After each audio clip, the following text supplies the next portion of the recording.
After spending a monumental amount of brain power constructing his three-tiered cake utopia, Plato was not content to remain a mere keyboard philosopher.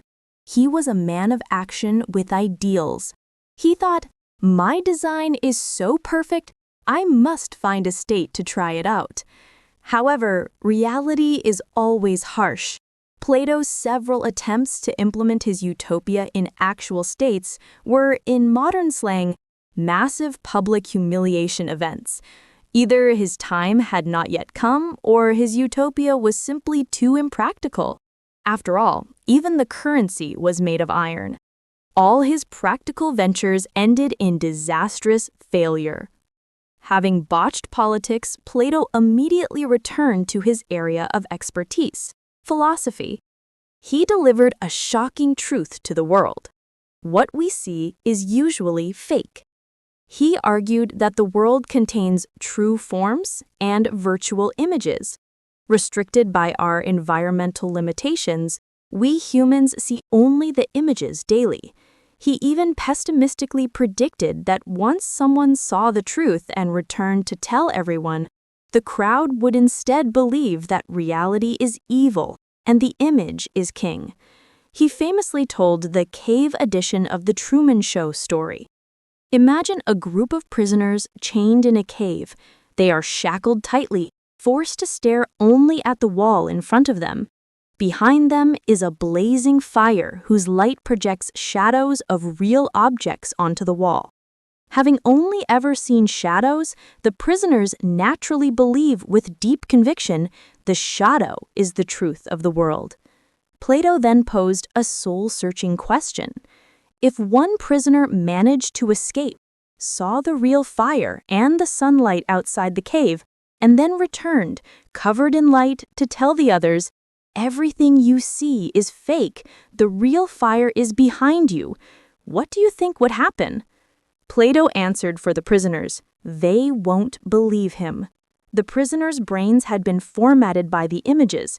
They lived in a sensible world and could not comprehend the world of forms revealed by the philosopher. Revealing the truth for Plato was the philosopher's sacred duty.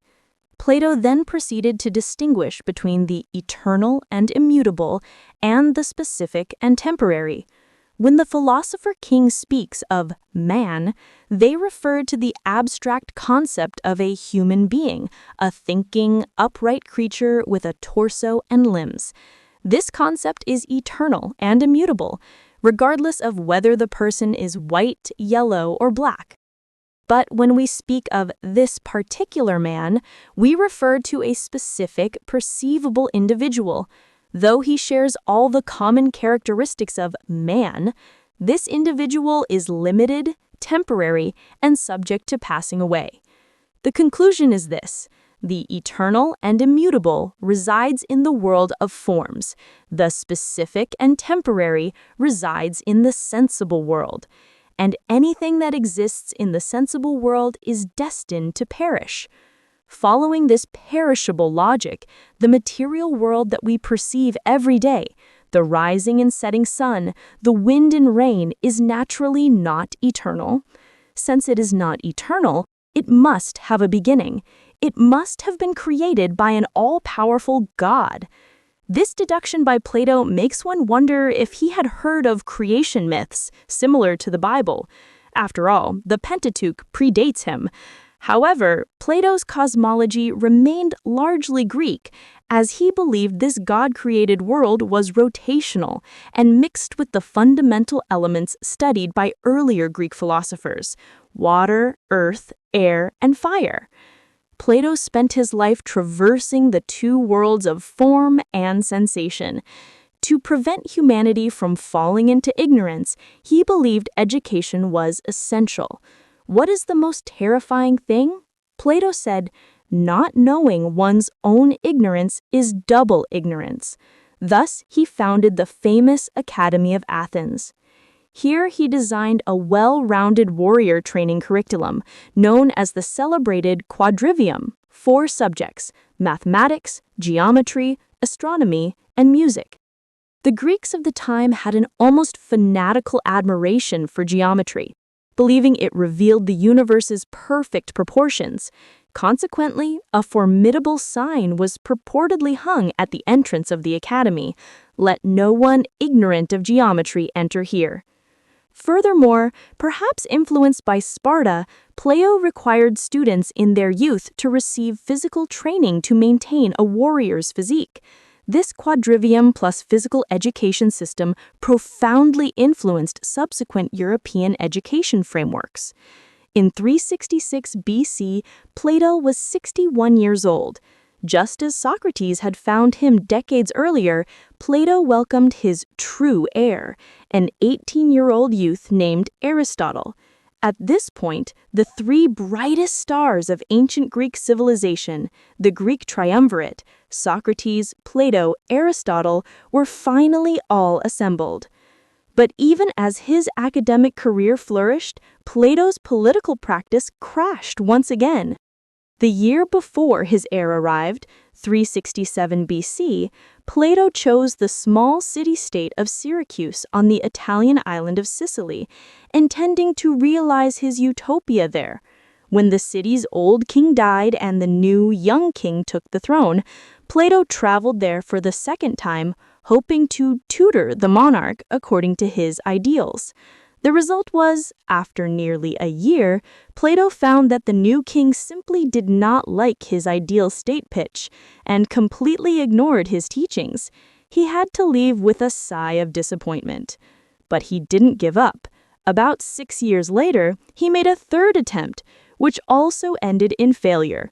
We truly cannot blame Plato for his actions. Syracuse at the time was engaged in a desperate war against the Carthaginian enemies from North Africa. In times of war and turmoil, what the people needed most were swords and arrows, not the philosophical pronouncements of a man constantly describing iron coins and communal dining. After the third failure, Plato finally resigned himself to fate. He returned to Athens, to his academy, and dedicated himself to writing, never leaving Athens again. Around 347 BC, Plato passed away in Athens at the age of 80. He would have never guessed that many years after his death, during the European Renaissance in the 15th century, his name would become inextricably linked to a phrase: Platonic love. This phrase describes a form of affection that excludes physical desire, focusing solely on spiritual and intellectual connection. Even though Plato did say, when humans are free from the intense demands of physical desire, their state of mind is peaceful, and spiritual communication is beautiful and moral, which sounds extremely noble. Historical records, however, show that Plato never married. This makes one curious. Did this great philosopher who designed a thoroughly ascetic utopia and was later hailed as the father of pure love ever personally enjoy the secular pleasures of romance beyond spiritual communion? This question perhaps must be left to the eternal and immutable world of forms to answer.